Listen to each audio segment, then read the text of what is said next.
J'espère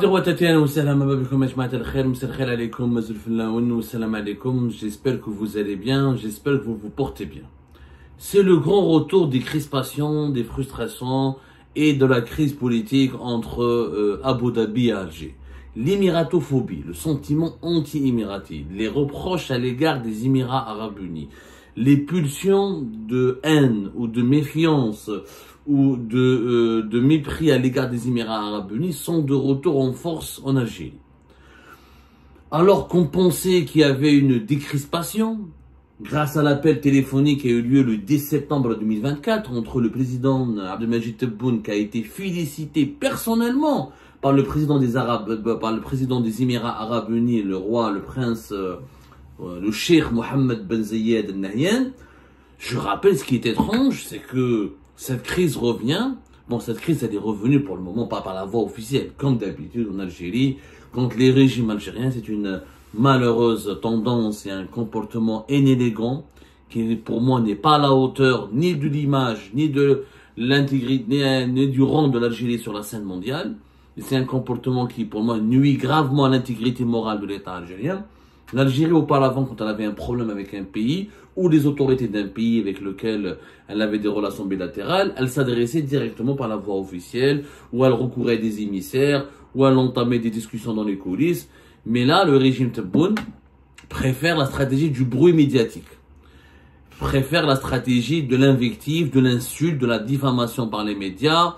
Il préfère la stratégie de, comment dirais-je, c'est la stratégie de la haine, la stratégie de la provocation médiatique. Voilà, ça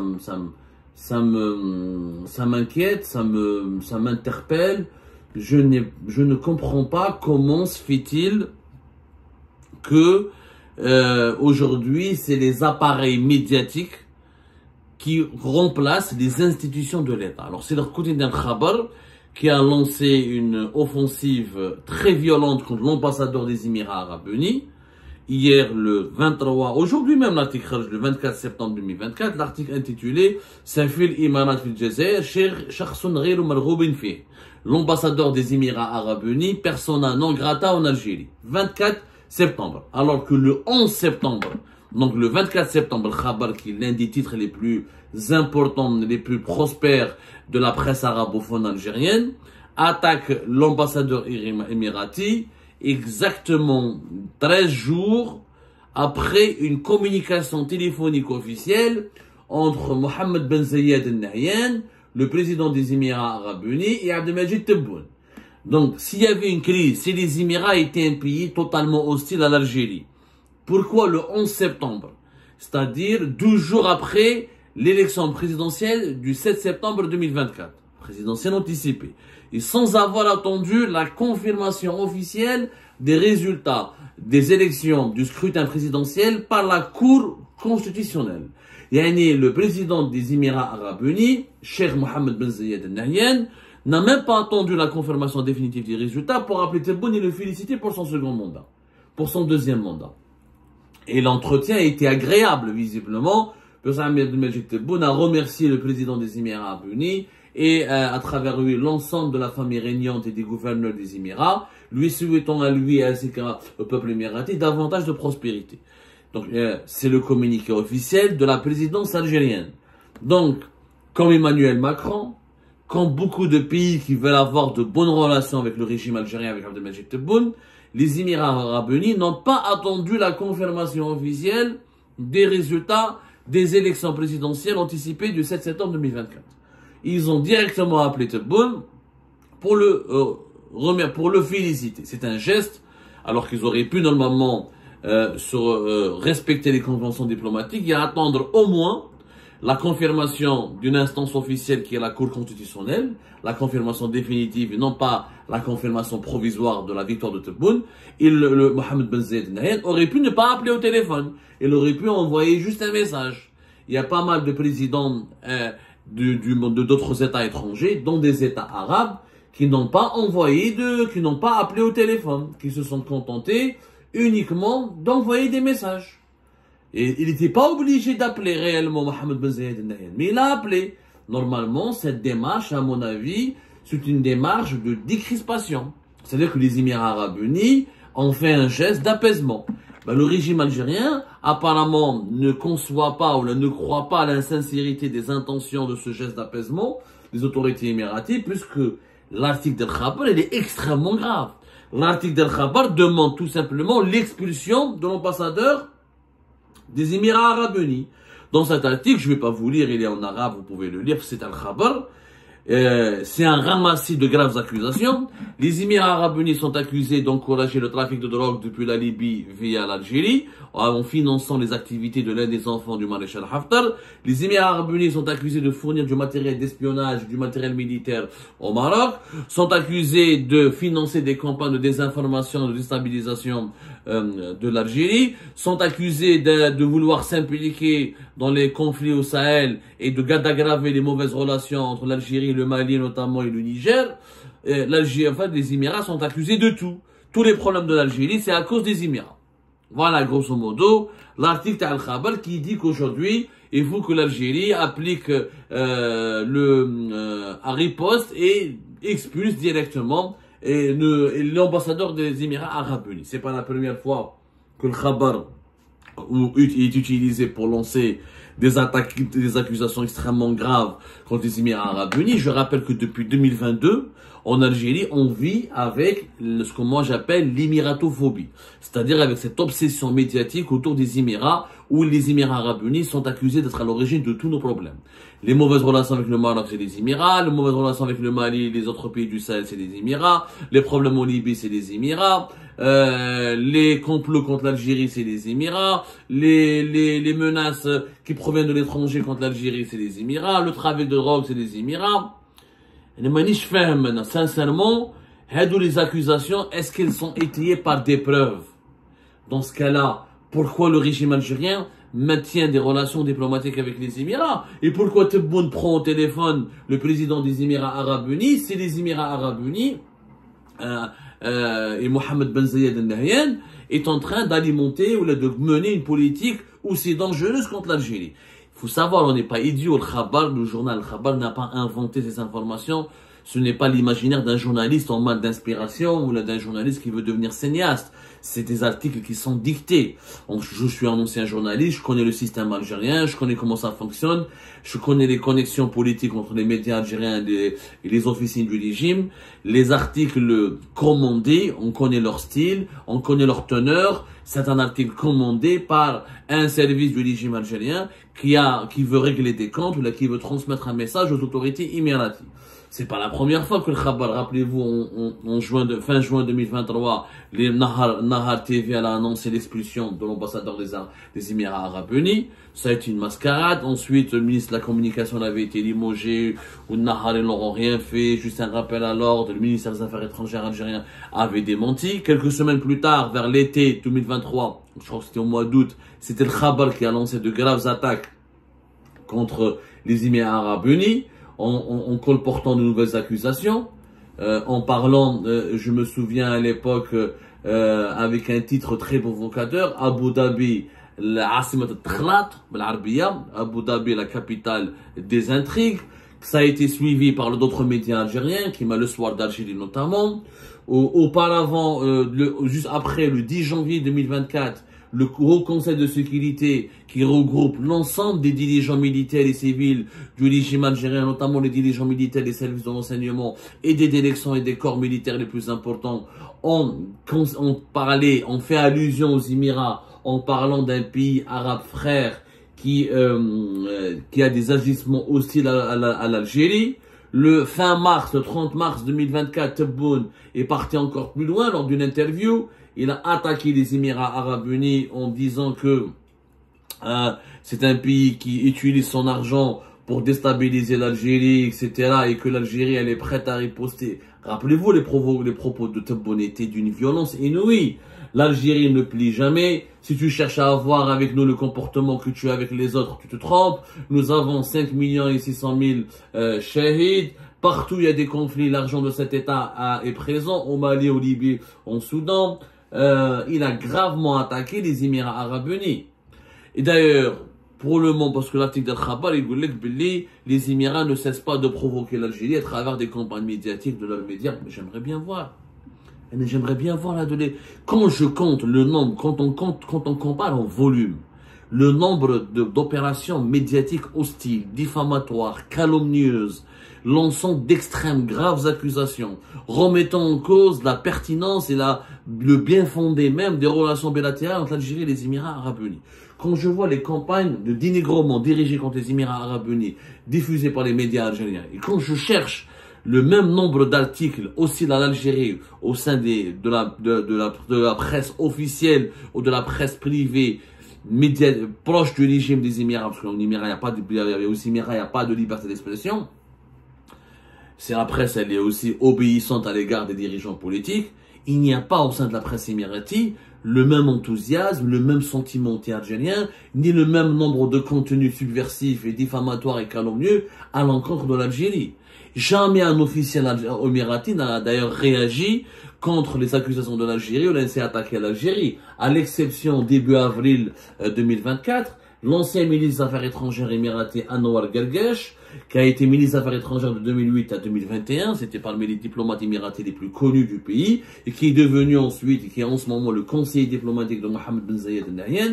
Il a juste réagi sur Twitter en dénonçant les propos de Tebboune sans nommer Tebboune. Il a dit, il est étrange de voir comment un de nos frères lointains agit en faisant des allusions et des sous-entendus concernant ses relations avec les Émirats, continuant des insinuations voilées sans clarification ni explication. Ensuite, Anwar Gargash, il a rajouté que les Émirats ont choisi de ne pas répondre et de patienter face à ces provocations, que ça restera notre voie, car la sagesse est un héritage de notre leadership qui considère les relations avec les pays frères comme une priorité et un pilier central de notre politique. C'était la seule réponse directe de la part d'un officiel émirati, un ancien officiel. Il n'était même pas, Anwar Gargash n'est plus ministre des Affaires étrangères, il est conseiller. Mais il a répondu avec élégance, sans violence, sans animosité, sans agressivité. Mais quand je vois quand je vois la réaction des officiels algériens, des partis politiques algériens, des personnalités politiques algériennes, des médias algériens, de l'appareil médiatique algérien, il y a une volonté d'en découdre, il y a une volonté de rompre les relations avec les Émirats qui est incompréhensible. Il y a une émiratophobie, je le dis bien, une émiratophobie incompréhensible. Moi, je me pose des questions. Est-ce qu'il y a un consensus? D'abord, ça prouve qu'il n'y a pas de consensus. La réponse, elle est claire. Il n'y a pas de consensus au sein du régime algérien. Il y a des composants du régime qui veulent stopper les relations, ou suspendre les relations avec les Émirats, et d'autres composantes qui préfèrent les maintenir et chercher l'apaisement. Donc il y a un conflit au sein du régime algérien sur la question des rapports, des rapports et des relations qu'il faut avoir avec les Émirats.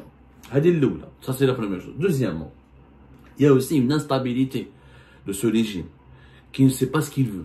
D'un côté, Tebboune prend au téléphone Mohammed Ben Zayed Al Nahyan.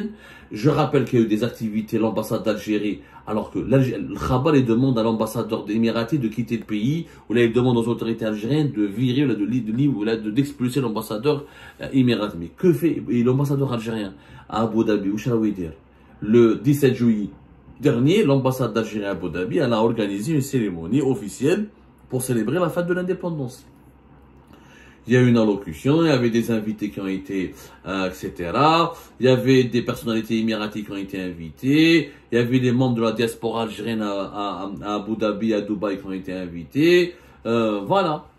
Il y a des personnalités algériennes, des personnalités émiraties ont été invitées le plus normalement du monde, ou des étudiants algériens qui sont présents là-bas, une soirée musicale.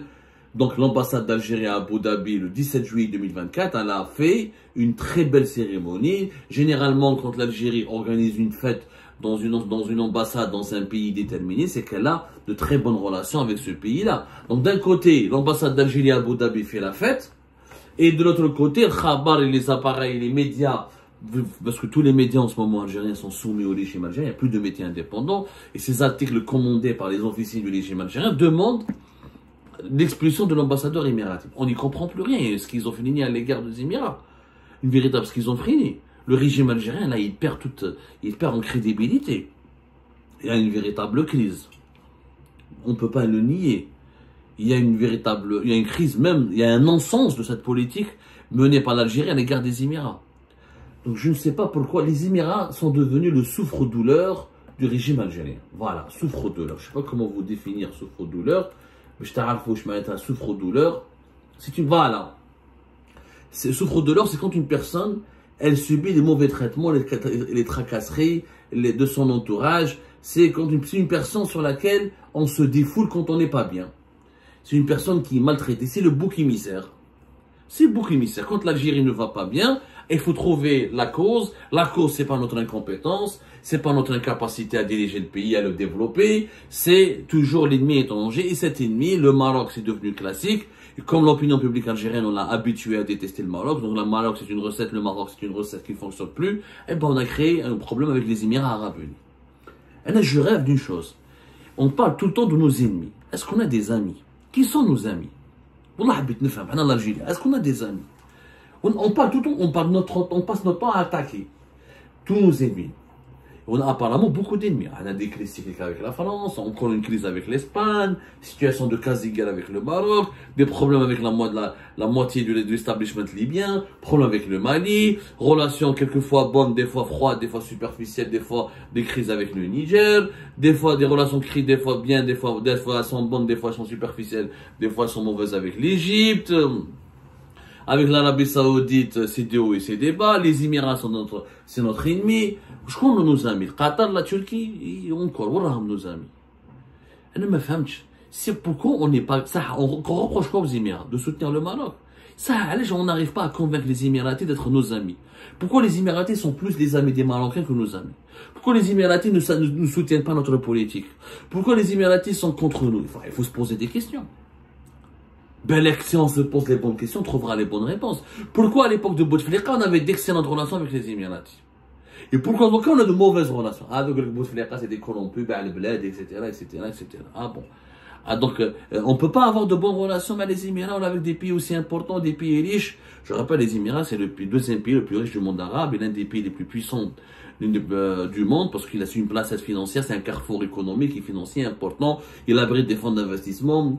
C'est un pourvoyeur d'investissement étranger important sur le continent africain. Aujourd'hui, avec les États-Unis d'Amérique, la France, la Grande-Bretagne, l'Allemagne, le Japon et la Chine, les Émirats font partie des 5, 6, voire les 10 pays qui investissent le plus sur le continent africain.